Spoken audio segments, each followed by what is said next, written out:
Praise the Lord. நம்முடைய ஆண்டவரும் அருமை இரட்சகரும் மீட்பருமான கர்த்தராகிய இயேசு கிறிஸ்துவின் இனிய நாமத்திலே உங்கள் ஒவ்வொருவருக்கும் மீண்டும் இந்த அருமையான நல்ல நேரத்திலே தேவ கிருபையும் தேவ இரக்கம் தேவ சமாதானம் உங்களோடு கூட இருப்பதாக. இந்த நேரத்திலே வேதத்திலிருந்து ஒரு வசனத்தை வாசித்து நம் செய்திக்குள்ளாய் கடந்து செல்லலாம். 1 தெசலோனிக்கேயர் 5:23 வாசிக்கிறேன். 1 தெசலோனிக்கேயர் 5:23 சமாதானத்தின் தேவன் தாமே உங்களை முற்றிலும் பரிசுத்தமாக்குவாராம். உங்கள் ஆவி ஆத்தும சரீரம் முழுவதும் நம்முடைய கர்த்தராகிய இயேசு கிறிஸ்து வரும்போது குற்றமற்றதாய் இருக்கும்படி காக்கப்படுவதாக என்பதை ஆமென். வாசித்த வார்த்தைகளுக்காய் நாம் ஒரு நிமிஷம் ஜெபிப்போம். எங்களை நேசிக்கிற எங்கள் நல்ல ஆண்டவரே, கர்த்தராகிய இயேசு கிறிஸ்துவே, வானத்தை பூமியை படைத்த சர்வ வல்லமையுள்ள தேவனே, இந்த நல்ல நேரத்திலும் உடைய சத்திய வார்த்தைகளை வாசிக்கவும் தியானி இதில் சொல்லப்பட்ட மகத்துவமான காரியங்களை, மகிமையான காரியங்களை தியானிக்க தேவன் கொடுத்த இந்த வேலைக்காய் நன்றி செலுத்துவோம். கர்த்தர் தாமே இந்த நேரத்திலே வாசித்து தியானிக்கிற வார்த்தையின் மூலமா தேவ கிருபையும் தேவ தயவும் கேட்கிற ஒவ்வொருவருக்கும் கிடைக்கட்டும். நேரத்திலே வாசித்த வார்த்தையில் உள்ள அதனுடைய ஞான அர்த்தங்கள் வேதத்தின் மூலமாய் வேதத்தின் மகிமைகளை, அதிலே சொல்லப்பட்ட ஆண்டவரே காரியங்களை என்னுடைய தனிப்பட்ட வாழ்க்கையிலே, குடும்ப வாழ்க்கையிலே இதோ நாங்கள் ஜீவித்துக் கொண்டிருக்கிற இந்த நாட்களோடு பொருத்தி பார்த்து நாங்கள் எவ்விதமாக ஒரு காரியத்தை செய்ய வேண்டும், எப்படியாய் இருக்க வேண்டும், எப்படியான காரியத்திற்காய் நாங்கள் காத்து கொண்டிருக்கிறோம் என்ற அந்த உணர்வோடு அதை புரிந்து கொள்ளவும், அதன்படியாய் ஆண்டவரே உமக்கென்று நாங்கள் சாட்சியாய் உம்முடைய வருகையிலே நாங்கள் குற்றமற்றதாய் இருக்க எங்களை நீரே காத்துகிற தேவனாய் இருக்கிறீர் என்று உடைய பலத்த கருத்தில் ஒப்புக் கொடுக்கிறோம். கேட்கிற ஒவ்வொருவரும் அப்படிப்பட்ட சிந்தையை தாரும். தேவனுடைய வார்த்தையின் மூலமாய் மகிமையான காரியங்களை அறிந்து கொள்ள தேவ கிருபையை தர வேண்டுமா இயேசு கிறிஸ்துவினுடைய பரிசுத்த நாமத்திலே ஆமென். கர்த்தர் தாமே மகிமைப்படுவாராக. இன்னைக்கு ஒரு முக்கியமான ஒரு செய்திக்குள்ளாய் நாம் கடந்து செல்லலாம். மனிதனை குறித்து, மனிதன் எவ்விதமாய் தேவன் படைத்தார், இந்த பூமியிலே மனிதனை படைக்கிற பொழுது அங்கே ஆதியாகமத்திலே 2ஆம் அதிகாரம் 7ஆம் வசனத்திலே வாசிக்கும் பொழுது முதல் மனிதனாகிய ஆதாமை தேவன் அங்கே மண்ணினாலே உருவாக்கி அந்த சரீரம் முழுவதுமாக அது மண்ணிலே செய்யப்பட்டு அதற்கு தேவன் தேவனுடைய ஆவியை கொடுத்து தன்னுடைய ஜீவனை கொடுத்து அந்த ஆதாம் உயிரோடு எழுந்தது. இந்த பூமியிலே முதல் மனுஷன் இப்படியாக அது சரீரம், ஆவி, ஆத்துமா என்ற அந்த 3 நிலை நாம் அங்கே பார்க்க முடிகிறது. நாம் இன்றைக்கு தியானிக்க போகிற வேத வார்த்தையும் அந்த 3 நிலையை குறித்து தான். எப்படி தேவன் அங்கே வானத்தையும் பூமியும் படைத்து அவர் கர்த்தராக, சிருஷ்டிகராக, பிதாவாக அங்கே ஆதியிலே இருந்தாரோ, அந்த பிதா மனுஷர்களுடைய பாவங்களை, அக்கிரமங்களை, மீறுதல்களை அங்கே அவர் ஏற்றுக்கொண்டு நாம் தேவனோடு கூட இருக்க வேண்டும் என்ற அந்த காரியத்திற்காக அவர் இந்த பூமியிலே குமாரனாய் வந்தார். இன்றைக்கு நம் மத்தியிலே பரிசுத்த ஆவியாக இப்படி 3 தன்மைகளிலே தன்னை வெளிப்படுத்தி அந்த மாறாத தேவன், அந்த மகிமையின் தேவன், நம்ம ஒவ்வொருவரையும் உண்டாக்கின நம்முடைய ஜீவனின் தகப்பன், நம்முடைய சரீரத்தின் தகப்பன், நம்முடைய ஆவியின் தகப்பன், நம்முடைய ஆத்மாவின் தகப்பன் ஆகிய அந்த கர்த்தராகிய இயேசு கிறிஸ்து என்கிற பெயரிலே நமக்கு இந்த நாட்களிலே நம்மோடு கூட அவர் வேதத்தின் மூலமாய் பேசிக்கொண்டிருக்கிற ஒரு மகிமையான தேவனாக இருக்கிறார். அந்த வேதத்திலே நாம் இன்றைக்கு தேவன் சொன்ன காரியங்களிலே இப்பொழுது நாம் வாசித்த தேவனுடைய சமாதானம் நம்மை முற்றிலுமாய் அது பரிசுத்தப்படுத்துகிறதாக இருக்கிறது. வேதமே சத்தியம். இந்த வேதம் அது பரிசுத்தமுள்ள வேதம். இந்த வேதத்தை யார் விசுவாசிக்கிறார்களோ, இந்த வேதத்தை யார் நேசிக்கிறார்களோ அவர்கள் தேவனுடைய பிள்ளைகளாக, தேவனை ஏற்றுக்கொண்டவர்களாக, தேவனுடைய மகனாக, மகளாக, தேவனை உடைய வார்த்தையின்படி ஜீவிக்கிற ஒரு மனுஷனாக இந்த பூமியிலே தேவன் அந்த மனுஷனை அங்கே முன்குறித்து அந்த மனுஷனுக்கு என்னென்ன காரியமோ அவை எல்லாவற்றையும் செய்கிறார் என்று வேதம் நமக்கு போதிக்கிறது. ஆகவே இந்த மனுஷன் அங்கே ஆதியிலே படைக்கிற பொழுது அந்த மனுஷன் ஒரு மண்ணில் இருந்து எடுக்கப்பட்டார். ஆகவேதான் அங்கே நாம் வேதத்திலே வாசிக்கும் பொழுது யோபு கூட யோபு எழுதின புஸ்தகத்திலே யோபு 10ஆம் அதிகாரத்திலே ஒரு காரியத்தை குறித்து மனிதனுடைய முடிவு எப்படிப்பட்டதாக இருக்கிறது, எந்த மனுஷனானாலும் அந்த மனுஷன் இந்த பூமியிலே எவ்விதமாக அவர் இருக்கிறார் என்று அந்த மனுஷனுடைய முடிவை குறித்து இங்கே பேசுகிறார். யோபு 10ஆம் அதிகாரத்திலே நாம் வாசிக்கும் பொழுது 8ஆம் வசனம் 9ஆம் வசனத்திலே, உம்முடைய கரங்கள் என்னையும் எனக்குரிய எல்லாவற்றையும் உருவாக்கி படைத்திருந்து என்னை நிர்மூலமாக்குகிறது. உம்முடைய கரங்கள் என்னையும் எனக்குரிய எல்லாவற்றையும் உருவாக்கி படைத்திருந்தும் என்னை நிர்மூலமாக்குகிறது.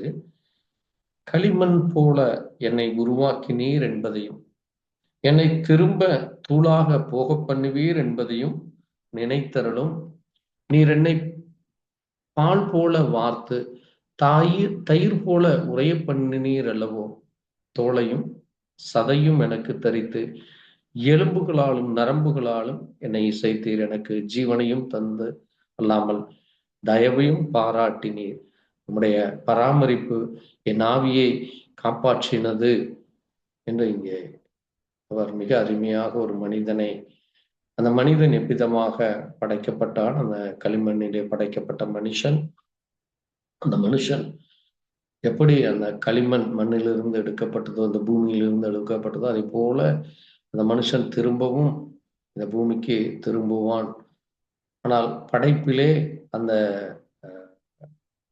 எப்படி பாலிலிருந்து தயிரும் அதற்கு அடுத்த நிலையாக அங்கே மோர், இப்படி அநேக காரியங்கள், வெண்ணெய், நெய், இப்படி அநேக காரியங்களை பிரித்தெடுப்பது போல இந்த சரீரத்திலே அங்கே தோலும் தசையும் இரத்தமும் எலும்புகளும் நரம்புகளாலும் தண்ணீரினாலும் இந்த சரீரமானது இருக்கிறது. அதே போல ஒவ்வொரு மனிதனுக்குள்ளாக இந்த சரீரத்திலே மிக முக்கியமாக ஒரு 5 காரியங்கள் இருக்கிறதை நாம் அறிந்து கொள்ள வேண்டியதாக இருக்கிறோம். எல்லா மனிதருடைய சரித்திரையிலையும் நாம் அங்கே பார்க்கிற பொழுது இந்த சரீரமானது முதலாவதாக இந்த கண்கள் மூலமாக நாம் எல்லாவற்றையும் காண்கிறவர்களாக இருக்கும். இரண்டாவதாக இந்த மூக்கு மூலமாக நாம் எல்லாவற்றையும் முகர்வதும் அங்கே சுவாசிக்கிறதற்கும் இந்த மூக்கானது பயன்படுத்தப்படுகிறது. பிறகு இந்த காது என்பது இது எல்லா காரியங்களை கேட்பதற்கும், இந்த செவியானது நமக்கு தேவனுடைய சத்தத்தையும் இந்த பூமியிலே கேட்கப்படுகிற ஒவ்வொரு சத்தத்தையும், பேச்சினுடைய காரியங்கள், இன்னும் இந்த உலகத்திலே வருகிற ஒவ்வொரு சத்தங்களை கேட்க இந்த காதானது பயன்படுத்தப்படுகிறது. அது போல நம்முடைய வாய், இந்த வாயின் மூலமாக நாம் பொருட்களை அங்கே உண்ணவும் தண்ணீர் குடிக்கவும் மட்டுமல்ல ருசி பார்க்கிற காரியங்கள், இப்படி இது ஒவ்வொன்றாக நாம் வாய்கள் மூலமாக நம்முடைய நாவின் மூலமாக நாம் அதை உணர முடிகிறது. பிறகு அங்கே கைகள் மூலமாய் கால்கள் மூலமாக நம்முடைய சரீரத்தின் மூலமாக ஒரு பொருளை தொட்டு உணர்கிற காரியங்களை நாம் அறிந்து கொள்ள முடிகிறது. அது எப்படிப்பட்டது என்ன என்று நாம் அந்த உணர்தல், அந்த உணர்ச்சி, இப்படிப்பட்ட காரியங்கள், இந்த 5 காரியங்களும் நம்முடைய சரீரத்திலே அது காணப்படுகிறதாக இருக்கிறது. இந்த 5 காரியங்கள் அது மிக முக்கியமான காரியங்களாக இருக்கிறது. இங்கே இந்த காரியங்கள் தான் ஒரு மனிதனை, அது வேதமானது சொல்லப்படுகிறது, அங்கே மனிதன் அந்த தேவனுடைய வார்த்தைக்கு கீழ்ப்படியாமல், தேவனை நோக்கி பார்க்காமல், அங்கே தேவனுடைய சத்தத்திற்கு அல்லது தேவன் பேசின காரியங்களுக்கு தன்னை அங்கே கீழ்ப்படியாதபடி, அந்த வார்த்தையின்படி ஜீவிக்காதபடி அதை மீறினதினாலே இந்த பூமியிலே மரணம் என்ற ஒரு காரியம் ஏற்படுகிறது. அது ஆதாம் ஏவாளுடைய அவர்கள் இருவர்களுடைய காரியமாக, அதன் மூலமாக இந்த பூமியிலே மரணம் வந்தது என்று நம்ம ஒவ்வொருவரும் அறிந்திருக்கிறோம். ஆகவே இந்த மரணமானது ஒரு மனிதனுடைய சரீரத்தை மரணம் என்பது தேவனை விட்டு பிரிக்கிற காரியமாக இருக்கிறது. அது ஒரு அவிசுவாசத்தின் கிரியையாக இருக்கிறது. ஏனென்றால் விசுவாசிக்கிறவனுக்கு வேதம் சொல்லுகிறது மரணம் இல்லை என்று. ஆகவே தேவனுடைய வார்த்தையை அவிசுவாசம் கொண்டு தேவன் மேலே அங்கே முழுவதுமாக அவருடைய வார்த்தைக்கு கீழ்ப்படியாமல் இருப்பதினாலே அது மரணத்தை நம்முடைய சரீரத்தின் மூலமாக தேவனிலிருந்து அது ஒரு பிளவை உண்டு பண்ணுகிறதாக இருக்கிறது. ஆகவேதான் பாருங்கள், இங்கே இந்த பிரசங்கியும் கூட அதை குறித்து பேசும் பொழுது பிரசங்கி 3ஆம் அதிகாரத்திலே நான் ஒரு காரியங்களை நான் வாசிக்கிறேன். அதிலே பிரசங்கியும் இந்த காரியத்தை குறித்து அவர் பேசுகிறார். பிரசங்கியிலே நான் வாசிக்கிற பொழுது 3ஆம் அதிகாரம்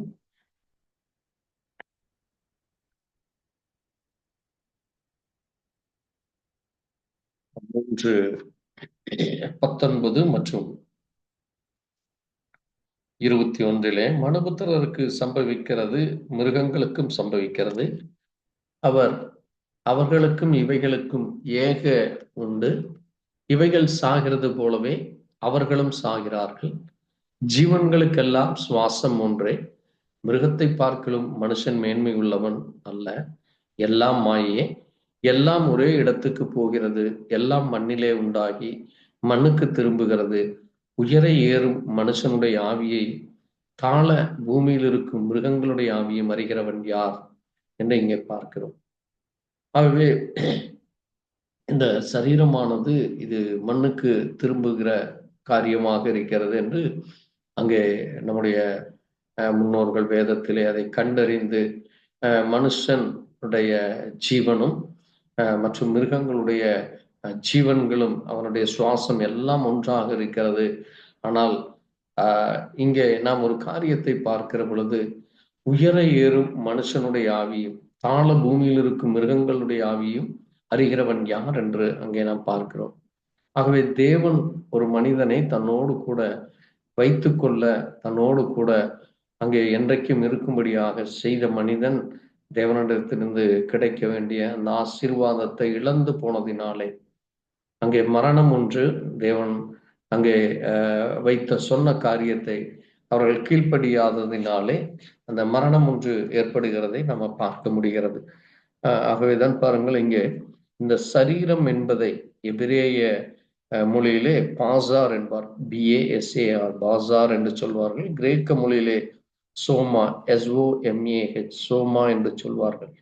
இது களிமண்ணினாலே மண்ணினாலே செய்யப்பட்ட ஒன்றாக இருக்கிறது. இது மனுஷன் தேவனுடைய வார்த்தைக்கு விரோதமான கீழ்ப்படியாததினாலே அங்கே வஞ்சிக்கப்பட்டதினாலே, பிசாசனுடைய தந்திரத்தில் வஞ்சிக்கப்பட்டதினாலே இந்த மனுஷனுடைய சரீரமும் மனுஷனுக்குள்ளாக இருந்த எல்லா காரியங்களும் அங்கே மறுபடியுமாக மண்ணுக்கு திரும்புகிறது. இந்த மனுஷனுக்குள்ளாக இருந்த இந்த ஆவியும் என்ன செய்கிறது என்றால் அதுவும் அங்கே தன்னை தந்த தேவனிடத்திற்கு செல்லுகிறது என்று நாம் இங்கே பார்க்க முடிகிறது. நாம் வேதத்திலே வாசிக்கும் பொழுது 8ஆம் அதிகாரம் பிரசங்கி 8:8 ஆவியை விடாது இருக்கிறக்கு ஆவியின் மேல் ஒரு மனுஷனுக்கும் அதிகாரம் இல்லை, மரண நாளிலும் அவனுக்கு அதிகாரம் இல்லை, அந்த போருக்கு நீங்குவதும் இல்லை, துன்மார்க்கத்தை விடவும் மாட்டாது என்று நாம் அங்கே பார்க்கிறோம். ஆகவே இந்த சரீரம் எப்படி மண்ணுக்கு திரும்புகிறதோ அது போல இந்த ஆவியும் அங்கே ஒரு மனிதனை விட்டு பிரிந்து அந்த மனிதனை அது தனிமைப்படுத்துகிறதாக இருக்கிறது. அது மட்டுமல்ல, நாம் அங்கே தொடர்ந்து பிரசங்கி 12:7 வாசிக்கும் பொழுது அங்கே சொல்லப்பட்டிருக்கிறது, இவ்விதமாய் மண்ணானது தான் முன்னிருந்த பூமிக்கு திரும்பி ஆவி தன்னை தந்த தேவனிடத்திற்கு மறுபடியும் திரும்பும் முன்னே அவரை உன் வாலிப பிரயாயத்திலே நினை என்று சொல்லப்பட்டிருக்கு. அதே ஒரு மனிதன் இந்த பூமியிலே எப்பொழுதெல்லாம் தேவனுடைய வார்த்தை அங்கே கேட்கிறான் அல்லது ஒவ்வொரு நாளும் தன்னுடைய ஜீவியத்திலே அந்த வார்த்தையின்படி ஜீவிக்க வேண்டும், அதன்படி உண்மையாக இருக்க வேண்டும் என்று அந்த உணர்வோடு அந்த மனிதன் ஜீவிக்கிறானோ அந்த மனிதனுக்கு தேவன் ஒரு மகத்தான ஒரு காரியங்களை வைத்திருக்கிறார். ஆகவேதான் இந்த சரீரம் அது படைக்கப்பட்ட இடத்திற்கு மறுபடியும் திரும்புகிறது. அதுபோல இந்த ஆவியும் அது தேவனிடத்திலிருந்து வந்ததால் தேவனிடத்திற்கு திரும்புகிறது. அதே போல இந்த ஆத்துமாவும் ஆத்துமா அறிவில்லாமல் இருப்பது நல்லதல்ல என்று வேதத்திலே வாசிக்கிறோம். ஆகவே இந்த ஆத்துமாவானது அது இரண்டு காரியங்கள் ஒரு மனிதனுக்கு அங்கே காணப்படுகிறதாக இருக்கிறது. ஒன்று, அது மனிதனை விசுவாசம் தேவன் மேல் விசுவாசம் கொள்ளுகிறது, அல்லது அவன் அவிசுவாசத்திற்குள்ளாக இருப்பான். தேவனை குறித்து எந்த விதமான தேவனுடைய வார்த்தைகளை ஏற்றுக்கொள்ளாமல் அவன் தன்னுடைய மனம் போன போக்கிலே ஜீவித்து அங்கே தான் எதை செய்கிறானோ, தான் என்ன பார்க்கிறானோ, அல்லது மற்றவர்கள் என்ன சொல்லுகிறார்களோ அங்கே அதன்படி நடந்து வேதத்துக்கு விரோதமான காரியங்களை செய்து தன்னுடைய ஆத்துமாவை தனக்கு தேவன் வைத்திருக்கிற எல்லா ஆசீர்வாதங்களை இந்த உலகத்தோடு அந்த சரீரத்தோடு அவன் பெற்று இந்த பூமியிலே அவன் மண்ணோடு மண்ணாக அழிந்து இந்த ஆத்துமாவும் அது அழிந்து போகிறதாக இருக்கிறது. ஆகவேதான் இந்த நம்முடைய சரீரமானது அது மூன்று தன்மைகளும் அது சரியானபடி தேவனுக்கென்று ஒப்பு கொடுக்க வேண்டியதாக இருக்கிறது. அதைத்தான் அங்கே வேத புத்தகமும் சொல்லுகிறது. தேவனுடைய வார்த்தையானது ஜீவனும் வல்லமையும் உள்ளது, இருபுறமும் கருக்குள்ள பட்டயத்தால் ஆத்மாவையும் ஆவியையும் கணுக்களையும் ஊனையும் பிரிக்கத்தக்கதாய் உருவ குத்துகிறது, இருதயத்தின் நினைவுகளையும் யோசனைகளையும் வரையறுக்கிறது என்று எபிரேயர் 4:12 வாசிக்கிறோம். ஆகவே ஒரு மனிதனுடைய ஆவி, ஆத்மா, சரீரத்தை இந்த தேவனுடைய வார்த்தையானது அது சரியானபடி அங்கே அந்த வார்த்தையின் சத்தத்திற்கு, அந்த வார்த்தைக்கு நாம் கீழ்ப்படிந்து நடக்கும் பொழுது இந்த மூன்று காரியமும் ஒரு மனிதனை சீர்படுத்தி ஸ்திரப்படுத்துகிறதாகவே அந்த மனுஷனுக்கு சரியான ஒரு ஆசீர்வாதம் தேவனிடத்திலிருந்து வருகிறது. ஆகவேதான் பாருங்கள், இங்கே இந்த ஒரு முக்கியமான ஒரு காரியத்தை குறித்து நாம் தியானித்துக் கொண்டிருக்கிற இந்த நேரத்திலே சரீரத்தை குறித்து நாம் அது எபிரேய பாஷை, கிரேக்க பாஷையிலே பார்த்தோம். அது போல ஆவி என்பது எபிரேய பாஷையிலே ரூவாக் என்று சொல்வார்கள், RUWACH, ரூவாக் என்று சொல்வார்கள். கிரேக்க மொழியிலே அது நியூமா என்று சொல்வார்கள், PNEUMA, நியூமா என்று அதை சொல்லுவார்கள் ஆவியை. அதே போல ஆத்துமாவை அது எபிரேய பாஷையிலே நெஃபேஸ் என்று சொல்வார்கள், NEPHESH, நெஃபேஸ் என்று சொல்வார்கள். அது ஆத்துமாவை கிரேக்க மொழியிலே சூகோஸ் என்று சொல்வார்கள், PSUCHIKOSH, சூகோஸ் என்று சொல்லுவார்கள்.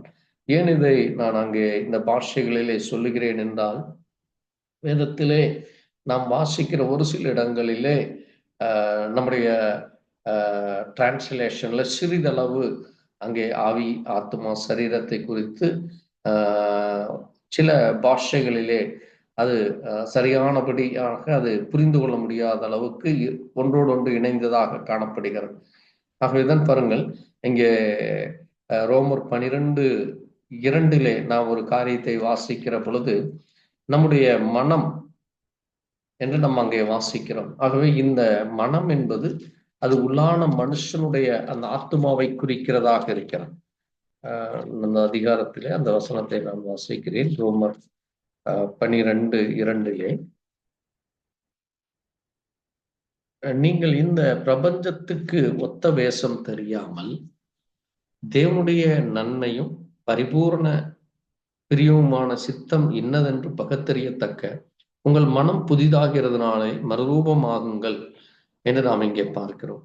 ஆகவே ஒரு மனுஷனுடைய மனம் என்பது அந்த உள்ளான அந்த விசுவாசத்தை குறிக்கிறது, ஆத்மாவை குறிக்கிறதாக இருக்கிறது.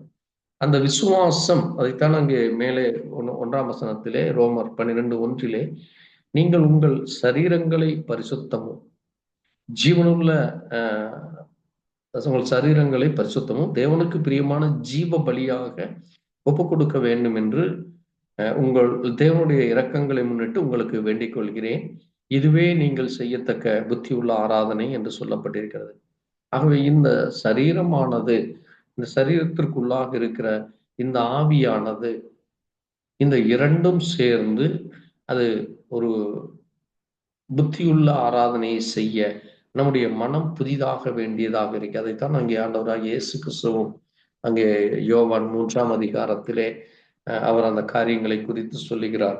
அங்கே மனுஷனாலே இந்த பூமியிலே மரணம் வந்தது போல தேவன் இந்த பூமியில அவர் மனுஷனாய் வந்து அங்கே ஒரு மனிதன் எப்படி மீண்டும் தேவனோடு கூட இணைய முடியும், மீண்டும் எப்படி அந்த சரீரம் மறுபடியுமாக உயிர்த்தெழ முடியும், அந்த மனுஷனுக்குள்ளான ஆவி அது உலக ஆவி அல்ல, அந்த ஆவி அது மாம்ச சிந்தையோ அல்லது இந்த ஆவிக்கு நம்ம பார்க்கிற பொழுது இந்த ஆவியும் கூட அங்கே அந்த ஆவியிலே நாம் அங்கே உலக பிரகாரமாக பார்க்கிற பொழுது 5 விதமான காரியங்களை நம்ம பார்க்க முடிகிறது. இந்த நம்முடைய சிந்தைகள், நம்முடைய நாம் காட்டுகிற அன்பு செலுத்துகிற காரியங்கள், இன்னும் நம்முடைய சரீரத்திலே காணப்படுகிற மிக முக்கியமான காரியங்களாக இன்னும் 3 காரியங்களை நம்ம பார்க்க முடிகிறது. பாருங்கள், ஜீன் ஆஃப் மேன், அங்கே வெளிப்பிரகமான இந்த உலக பிரகாரமான மனிதனுடைய சரீரத்திலே அது உலக பிரகாரமான எர்த்லி பாடியாக இருக்குது, ஃப்ளஷ் பாடியாக இருக்கிறது. அது மட்டுமல்ல, அது ஒரு இம்பர்ஃபெக்டாக இருக்கிறது, அது ஒரு மோர்டலாக, அது மண்ணுக்கு திரும்புகிறதாக இருக்கிறது, அது born in sin, அது முன்னோர்களுடைய பாவத்தினாலே, அது பாவத்தினாலே பிறக்கப்படுகிற ஒரு சரீரமாக இருக்கிறது. பிறகு அது லவ்ஸ் இன் த வேர்ல்ட், அது உலகத்தை நேசிக்கிற, தேவனுடைய காரியங்களுக்கோ தேவனுக்கு குறித்தான சிந்தையோ இல்லாதபடி அது உலகத்தை நேசிக்கிற ஒரு சரீரமாக இருக்கிறது. அது மட்டுமல்ல, இது written in the book of life, இது ஒரு தேவனுடைய புத்தகத்தில் எழுதப்பட்டிருக்கிறது, ஆனால் தேவனுடைய ஆட்டுக்குட்டிகளான புத்தகத்திலே இது எழுதப்படவில்லை. அது மட்டுமல்ல, இதற்கு நிச்சயம் அங்கே மறு பிறப்பு அவசியமாக இருக்கிறது. இந்த மறுபிறப்பானது ஒரு மனிதன் ஏற்றுக்கொள்வதும் ஏற்றுக்கொள்ளாமல் போவதும் தான் அந்த மனிதனை தீர்மானிக்கிறதாக. அதைத்தான் இங்கே ஆண்டவரும் சொல்லும் பொழுது யோவான் 3:3 ஒருவன் மறுபடியும் பிறவாவிட்டால் அவன் தேவனுடைய ராஜ்யத்தை காண மாட்டான் என்று மெய்யாகவே உனக்கு சொல்லுகிறேன் என்று சொல்லும் பொழுது, இன்னைக்கே தேவன் சொல்லுகிறார், ஒரு மனுஷன் முதிர் வயதாக இருக்கையில் எப்படி பிறப்பான், அவன் தன் தாயின் கர்ப்பத்தில் 2ஆம் தரம் பிரவேசித்து பிறக்கக்கூடுமோ என்று கேட்கிறார். ஆண்டவர் சொல்லுகிறார், ஒருவன் ஜலத்தினாலும் ஆவியினாலும் பிறவாவிட்டால் தேவனுடைய ராஜ்யத்தில் பிரவேசிக்க மாட்டான். மாம்சத்தினால் பிறப்பது மாம்சமாயிருக்கும், ஆவியினால் பிறப்பது ஆவியாயிருக்கும். ஆக ஒரு மனிதனுக்குள்ளாக இந்த ஆவிக்குரிய காரியங்களிலே, அந்த ஆவிக்குரிய அந்த உள்ளான மனிதனுக்குள்ளாக இருக்கிற அந்த தன்மைகள் அது மாற வேண்டியதாக இருக்கிறது. ஆகவே அந்த மனிதன் அங்கே பார்ப்பதும் ருசிப்பதும் உணர்வதும் முகர்வதும் கேட்கிற இது சரீர பிரகாரமாக இருக்கிறது. அதே போல நம்முடைய அந்த உள் மனதானது அங்கே ஆவிக்குரிய காரியமானது ஞாபகம் வைத்துக் கொள்ளுகிறது, கற்பனை செய்கிறது, பிரியம் கொள்ளுகிறது, மனசாட்சி உடையதாக இருக்கிறது, யோசனைகளை செய்கிறதாக இருக்கிறது. இது இந்த இரண்டும் அங்கே சரீரமும் இந்த ஆவியும் இது சரியானபடி ஒரு மனிதனை இயக்கும் பொழுது அந்த மனிதன் அங்கே ஒரு மறுபடியும் பிறக்கிற மனிதனாகும் பொழுது அவன் தேவனுடைய மகனாக, அந்த விசுவாசத்திலே வளர்ந்த ஒரு பரிசுத்தமுள்ள ஒரு இருதயமாக, பரிசுத்தமுள்ள ஒரு சரீரமாக அதை தேவன் மாற்றுவார். அதைத்தான் நாம் அங்கே ஆண்டவரும் சொல்லும் பொழுது அந்த காரியத்தை சொல்லுகிறார். அது மட்டுமல்ல, நாம் அங்கே வேதத்திலே வாசிக்கிற பொழுது ரோமர் 8ஆம் அதிகாரம் 14ஆம் வசனத்திலே அப்போஸ்தலனாகிய பவுல் ஒரு காரியத்தை குறித்து இங்கே பேசுகிறதை நம்ம பார்க்க முடிகிறது. ரோமர் 8:14 அங்கே சொல்லுகிறார், மேலும் எவர்கள் தேவனுடைய ஆவியினால் நடத்தப்படுகிறார்களோ அவர்கள் தேவனுடைய புத்திரராய் இருக்கிறார்கள் என்று சொல்லப்பட்டிருக்கு. ஆகவே ஒரு மனிதனுக்குள்ளாக இந்த பழைய மனிதன் மரித்து ஒருவன் கிறிஸ்துவுக்குள் இருந்தால் புது சிருஷ்டியாயிருக்கிறான், பழையவைகள் எல்லாம் ஒளிந்து போகின, எல்லாம் புதிதாயின என்று சொன்னான். அந்த மனிதன் அங்கே தேவனை ஏற்றுக்கொண்டு என்னுடைய பாவத்திற்காய், என்னுடைய அக்கிரமங்களுக்காய், என்னுடைய மீறுதலுக்காய் என் இயேசு எனக்காக இந்த பூமியிலே அவர் குமாரனாய் வந்தார், அங்கே என்னை படைத்த அந்த தேவன் என்னை மீட்கும்படியாக என்னுடைய பாவத்தை அக்கிரமத்தை அவர் ஏற்றுக்கொண்டு எனக்காய் வந்தார் என்று சொல்லி அறிக்கையிடும் பொழுது, அங்கே அதை ஏற்றுக்கொள்ளும் பொழுது அந்த மனிதன் அங்கே மறுபடியும் பிறக்கிற காரியம் நடக்கிறது. அது மட்டுமல்ல, அந்த மனிதனுக்குள்ளாக தேவன் தன்னுடைய ஆவியை, பரிசுத்த ஆவியை அவர் தருகிறார். ஆகவேதான் எவர்கள் தேவனுடைய ஆவியினால நடத்தப்படுகிறார், ஆவியானவர் நமக்கு சகல சத்தியத்திற்குள்ளும் வழி நடத்துவார். அங்கே இயேசு நானே வழியும் சத்தியமும் ஜீவனுமாய் இருக்கிறேன் என்று சொல்லுகிறார். ஆகவே தேவன் தன்னுடைய ஜீவனை கொடுத்து, அது மட்டுமல்ல தன்னுடைய ஆவியை, பரிசுத்த ஆவியை நமக்கு கொடுத்து நாம் சரியான சத்தியத்திலே சரியானபடி ஜீவிக்க, அதான் ஜீன் ஆஃப் காட் என்று சொல்லப்படுகிறது. இது ஹெவன்லியிலே அங்கே தேவனாலே முன்குறிக்கப்பட்ட ஒரு உள்ளான மனிதனாக இருக்கிறது. அது மட்டுமல்ல, இது ஒரு தியாஃபனி பாடியாக இருக்கிறது. இது ஒரு பர்ஃபெக்டாக, ஒரு சரியானபடியாக தேவன் என்ன செய்ய விரும்புகிறாரோ, என்ன சொன்னாரோ, எப்படி நடந்து கொள்ள வேண்டும், அதை சரியானபடி செய்கிறதா. அது மட்டுமல்ல, இது இம்மோர்டல், இது மரணம் இல்லாததாக, அது மறுரூபப்படுத்துகிற அந்த வல்லமை, அந்த தன்மை, அந்த விசுவாசமானது அந்த மனிதனுக்குள்ளாக இருக்கு. அதாவது இயேசு சொன்னார் அங்கே யோவான் 11ஆம் அதிகாரத்திலே, என்னை விசுவாசிக்கிறவன் மரித்தாலும் பிழைப்பான்.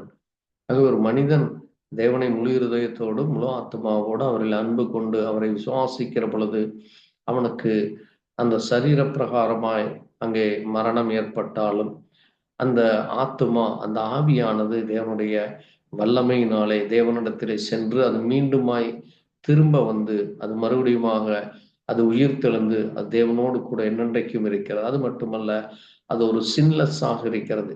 நம்முடைய பாவங்களை எல்லாம், அதைத்தான் அங்கே 1 யோவான் 1ஆம் அதிகாரம் 8ஆம் வசனம் 7ஆம் வசனம் 8ஆம் வசனத்திலே நம்முடைய பாவங்களை நாம் அறிக்கையிட்டால் அவர் நம்மை மன்னித்து அவர் நம்மை சுத்திகரிக்கிற தேவனாய், நம்மை பரிசுத்தப்படுத்துகிற தேவனாய், நம்மை நீதியின் பாதையிலே நடத்துகிறவராக அவர் நம்மை எல்லா அநியாயத்தை நீக்கி நம்மை சுத்திகரித்து அவர் எப்படி உண்மையும் நீதியும் உள்ளவராய் இருக்கிறாரோ அதை போல நாமும் உண்மையை பேசுவர்களாய், நீதி செய்கிறவர்களாய் அவர் நம்மை மாற்றுகிறார். அதான் தேவனுடைய பிள்ளைகளுக்கு தேவன் கொடுக்கிற ஒரு பெரிய ஆசீர்வாதமாக இருக்கிறது. அது மட்டுமல்ல, நாம் இங்கே இன்னொரு முக்கியமான ஒரு காரியத்தை நாம் பார்க்கிற பொழுது எப்படி இந்த சரீரமானது அது மண்ணுக்கு சென்றாலும் அது மறுபடியும் உயிர் தெழுகிறதோ, அதுபோல இந்த ஆவியானது எப்படி அது தேவனுடைய பரிசுத்த ஆவியினாலே வழிநடத்தப்பட்டு தேவனுடைய ஆவியினாலே நாம் சரியானபடி நடத்த அது ஆலோசனை கொடுத்து வழி நடத்துக. அதே போல இந்த ஆத்மாவும் அங்கே மிக முக்கியமான ஒரு காரியம் நாம் பார்க்க வேண்டி இருக்கிறது. அதை ரோமரிலே வாசித்தோம். இந்த மனம் புதிதாக வேண்டும், நம்முடைய உள்ளான மனது, அந்த விசுவாசமானது வளர்ச்சி அடைய மிக முக்கியமான 3 காரியங்கள் நாம் அங்கே வாசிக்க முடிகிறது. 1 யோவான் 2ஆம் அதிகாரத்திலே அங்கே ஒரு காரியத்தை அங்கே அப்போஸ்தலனாகிய யோவான் சொல்லுகிறார். அங்கே ஏனெனில் உலகத்திலும் 15ஆம் வசனம் சொல்லுகிறது, உலகத்திலும் உலகத்தில் உள்ளவைகளிலும் அன்பு கூறாதிருங்கள். ஒருவன் உலகத்தில் அன்பு கூர்ந்தால் அவனிடத்தில் பிதாவின் அன்பில்லை. ஏனெனில் மாம்சத்தின் இச்சையும் கண்களின் இச்சையும் ஜீவனத்தின் பெருமையும் ஆகிய உலகத்தில் உண்டானவைகள் எல்லாம், இவைகள் எல்லாம் பிதாவினால் உண்டானவைகள், இவைகள் உலகத்தினால் உண்டானவைகள் என்று அங்கே அவர் சொல்லுகிறார். ஆகவே இந்த உலகமானது இன்றைக்கு ஒரு இச்சையினாலே நிறைந்ததாக, அக்கிரமத்தினாலும் அநியாயத்தினாலும் அங்கே தேவனுடைய சத்தத்தை கேட்காதபடி அங்கே எப்படி அங்கே ஏவாள் அங்கே தேவனுடைய சத்தத்திற்கு மீறி தன்னை அவள் சரியானபடி அங்கே ஜீவிக்க முடியாதபடி அங்கே மரணத்திற்குள்ளாய் அங்கே கொண்டு போனார்களோ, அவர்கள் இருவரும் சேர்ந்து அந்த தவறான காரியங்களை செய்தார்களோ, அது மரணத்திற்குள்ளாக கொண்டு போகப்பட்டது. ஆகவே இந்த பூமியானது முழுவதுமாக அது இச்சைக்குரியதான காரியமாக மாறி போனது. ஆகவேதான் இன்றைக்கு மனிதர்களும் கூட அங்கே பொருட்கள் மேல் இச்சை, கண்களின் இச்சை, ஜீவனம் உலகத்திலே காணப்படுகிற பொருள், அங்கே எல்லா காரியங்களின் மேலே இன்றைக்கு ஆசை ஏற்பட்டு மனுஷன் பணத்தையும் பொருளையும் பொன்னையும் தேடி அங்கே மாம்ச இச்சைகளிலேயும் வேசைத்தனத்தினாலும் அல்லது தன்னுடைய சரீரத்தை அவன் அங்கே தன்னைத்தானே கெடுத்து போடுகிற காரியம், இப்படியாக இந்த சரீரத்தை அவன் தேவனுக்கென்று பரிசுத்தப்படுத்தாதபடி, இது தேவனுடைய ஆலயம், இந்த சரீரம், இந்த ஆலயத்திலே தேவன் வாசம் பண்ண விரும்புகிறார், இதை தேவன் பரிசுத்தமாக வைக்க விரும்புகிறார். அவர் எப்படி உண்மையாக இருக்கிறாரோ அதே போல நாமும் உண்மையாக இருக்க வேண்டும். அவருக்கு பிரியமாய் நடந்து கொள்ள வேண்டும். நாம் பாவம் செய்யாதபடி, ஏனென்றால் பாவம் செய்கிறவன் பிசாசினால் உண்டானவன் என்று 1 யோவான் 3:8 நாம் வாசிக்கிறோம். ஏனென்றால் பிசாசானவன் ஆதி முதல் பாவம் செய்கிறான். பிசாசினுடைய கிரியைகளை அழிக்கும்படியே தேவகுமாரன் வெளிப்பட்டார் என்று சொல்லப்பட்டிருக்கிறது. ஆகவே பிசாசினுடைய தலையை நசுக்கும்படியா அவனுடைய சிந்தனைகள், அவனுடைய எண்ணங்கள், அவனுடைய வழிகளை தேவ பிள்ளைகளாகிய நாம் பின்பற்றாதபடி, அவனுடைய சத்தத்துக்கு நாம் செவி கொடாதபடி, அவனுடைய வார்த்தைகளை நாம் கவனியாதபடி, நம்முடைய கண்களையும் செவிகளையும் நம்முடைய காதுகளையும் நம்முடைய வாய்களையும் நம்முடைய இருதயத்தையும் அந்த காரியத்திற்கு அடைத்து கொள்ள வேண்டும் என்று தேவன் நமக்கு எச்சரிக்கிறார். ஆகவே அந்த காரியங்களிலே நாம் ஈடுபடாதபடி தேவனால் பிறந்த எவனும், அதான் அங்கே நாம் அதை மறுபிறப்பாக இருக்கிறது.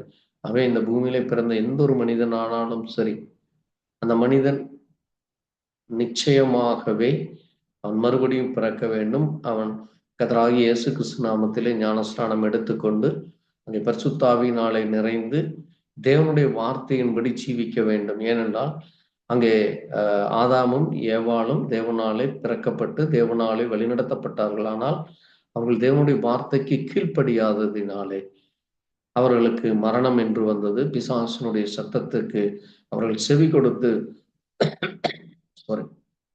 அந்த வழியிலே சென்றதினாலே இந்த பூமி முழுவதும் அது பாவத்திற்குள்ளாக விழுந்து போனோம். ஆகவே தேவனுடைய பிள்ளைகள் என்று சொல்லுகிற நாம் ஒவ்வொருவரும் அங்கே சரியானபடி சத்தியத்திலே ஜீவிக்கவும் தேவ சத்தத்திற்கு மட்டுமே நாம் கீழ்ப்படிந்து நடக்க வேண்டியதாக இருக்கிறோம். ஏனென்றால் அப்படி செய்யவில்லை என்றால் இன்றைக்கு ஆண்டவர் சொன்ன காரியம் இந்த பூமியில நடந்து கொண்டிருக்கிறது. யாரெல்லாம் தேவனுடைய சத்தத்திற்கு செவி சாய்க்கவில்லையோ இன்றைக்கு இந்த முழு பூமியிலும் அங்கே அநேக கொள்ளை நோய்களும் அநேக தீ விபத்துக்களும், அது மட்டுமல்ல வெள்ளத்தினாலும் பூமி அதிர்ச்சியினாலும் பஞ்சத்தினாலும் அங்கே வாதைகளினாலும் இன்னும் அங்கே பஞ்சம், பசி, பட்டினி, அது மட்டுமல்ல விபச்சாரத்தினாலும் வேசித்தனத்தினாலும் அல்லது உலக காரியங்களிலே மதிமயக்கத்தினாலே ஏற்படுகிற அநேக போராட்டங்கள், இப்படி இந்த பூமியானது இன்றைக்கு முழுவதுமாக ஒரு பாவம் நிறைந்த ஒரு அசுத்தம் அருவருப்பான காரியமாக இருக்கிறது. ஆகவே நாம் இப்படிப்பட்ட இந்த காரியத்திலிருந்து முழுவதுமாக தேவனுக்கென்று உண்மையான உத்தமமான இருதயத்தோடு நடக்கும்படியாகவே நாம் தேவன் நம்மை முன்குறித்தவராக இருக்கிறார். ஆகவேதான் பாருங்கள், அங்கே 1 யோவான் 2:12 நாம் வாசிக்கிற பொழுது பிள்ளைகளே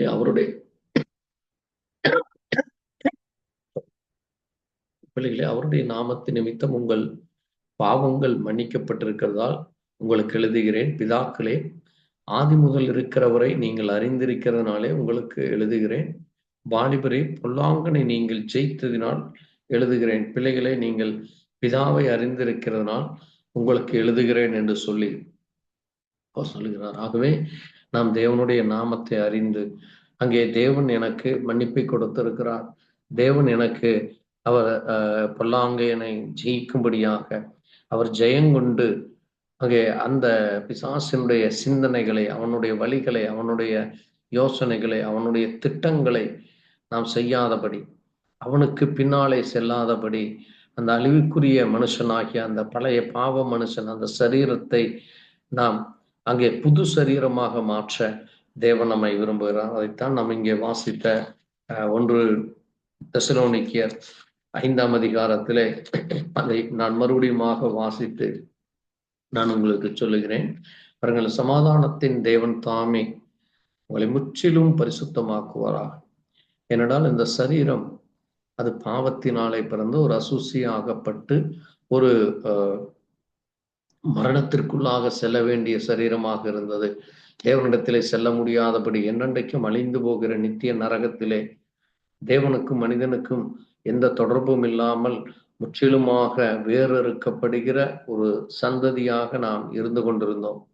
ஆனால் தேவன் நம் ஒவ்வொருவர் மேலும் இரக்கம் பாராட்டி, தேவன் நம் ஒவ்வொருவர் மேலும் கிருபையாய் இறங்கி அவர் நம்முடைய இந்த சரீரத்தையும் இந்த ஆவியையும் ஆத்துமாவையும் அதை முழுவதுமாக அவருடைய இரத்தத்திலே கழுவி நம்முடைய பழைய சரீரத்தை அவர் புது சரீரமாய் மாற்றி நம்முடைய பழைய ஆவிக்குரிய எல்லா சிந்தனைகளை, ஆவிக்குரிய எல்லா வழிகளை, யோசனைகளை, ஆலோசனைகளை, ஞாபகங்களை, அங்கே கற்பனைகளை முற்றிலுமாய் மாற்றி போட்டு நம் உலகத்தினாய் பிரகாரமாய் உலக கற்பனைகளோ அல்லது உலகத்தின் பிரகாரமான யோசனைகளோ வழிகளோ அல்லது காரியங்களோ இல்லாதபடி முழுவதுமாக தேவனுடைய ஆலோசனையை கேட்டு தேவனுடைய ஆலோசனையின்படி நடக்கிறவர்களாய் தேவனுடைய வார்த்தையின்படி தேவன் சொன்ன காரியத்தை சிந்தித்து நடக்கிறவர்களாக இருக்க இந்த ஆவியையும் ஆத்துமாவையும் இந்த சரீரத்தையும் அவர் நமக்கு கொடுத்திருக்கிறார். ஆகவே இந்த மூன்றையும் நாம் தீட்டுப்படுத்தி கொள்ளாதபடி இந்த மூன்றையும்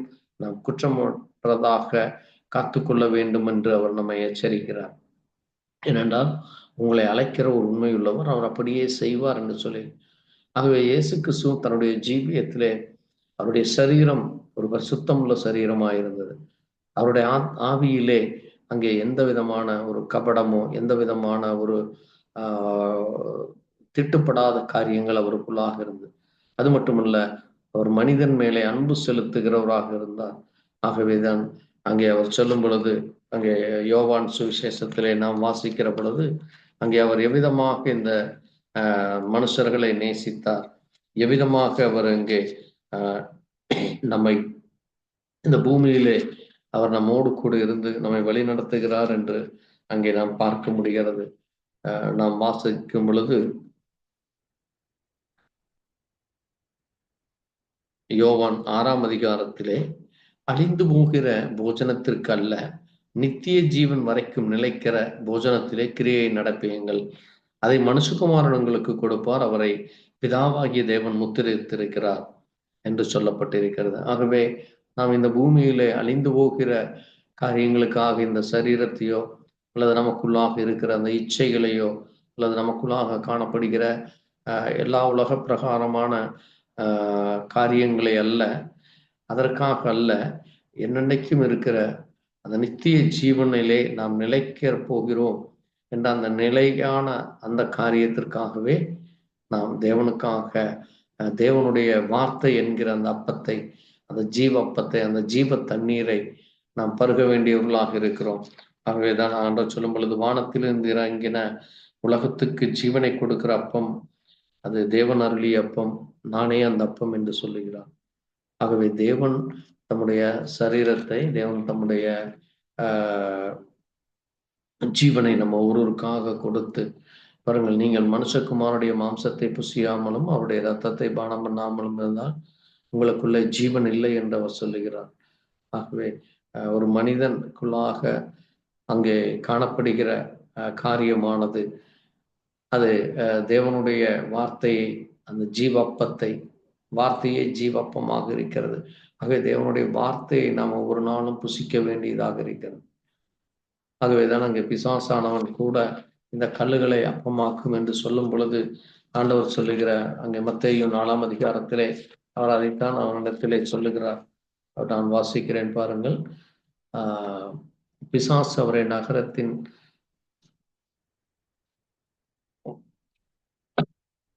சாரி 4ஆம் அதிகாரம் 3ஆம் வசனத்திலே, சோதனைக்காரன் வந்து, நீ தேவனுடைய குமாரனே ஆனால் இந்த கல்லுகள் அப்பங்களாகும்படி செய்யும் என்று சொல்லுகிறான்.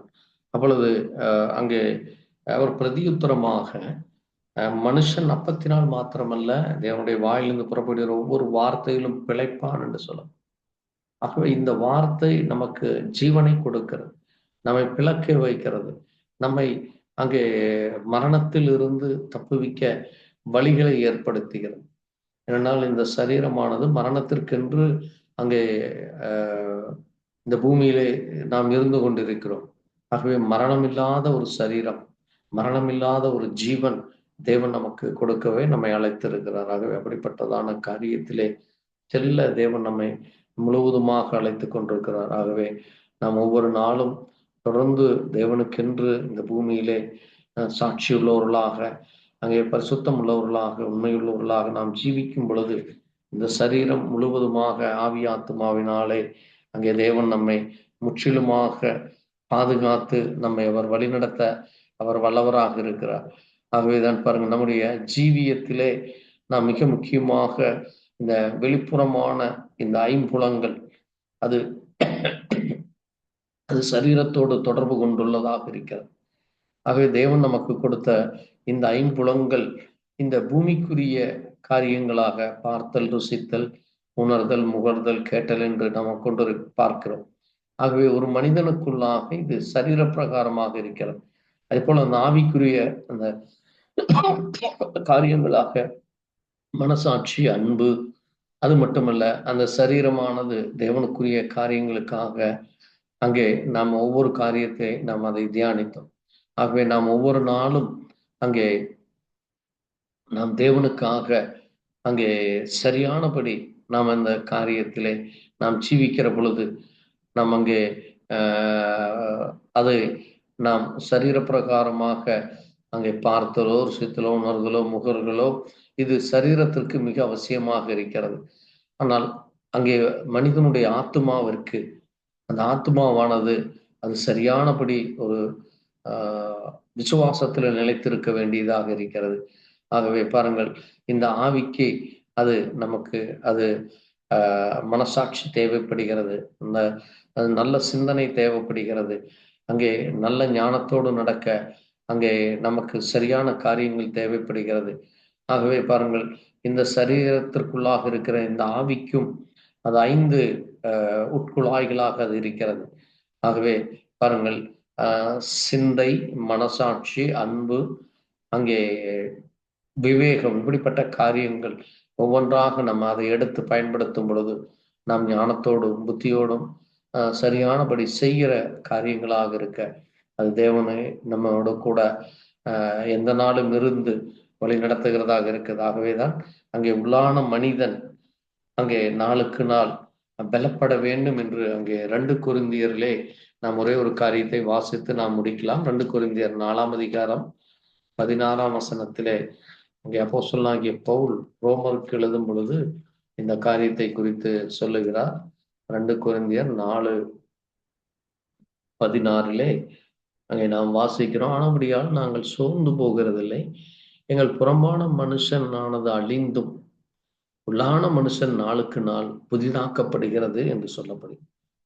அது ஒரு மனுஷனுக்கு அந்த புறம்பான காரியங்கள், அந்த மாம்சத்துக்குரிய காரியங்கள் அது முற்றிலுமாய் அழிந்து போகிறது. அது மட்டுமல்ல, 16ஆம் வசனம் 5:16 2 கொரிந்தியர் 5:16 நாங்கள் இது முதற்கொண்டு நாங்கள் ஒருவனை மாம்சத்தின்படி அறியோம், நாங்கள் கிறிஸ்துவை மாம்சத்தின்படி அறியோம், அறிந்திருந்தாலும் இனி ஒருபோதும் அவரை மாம்சத்தின்படி அறியோம்.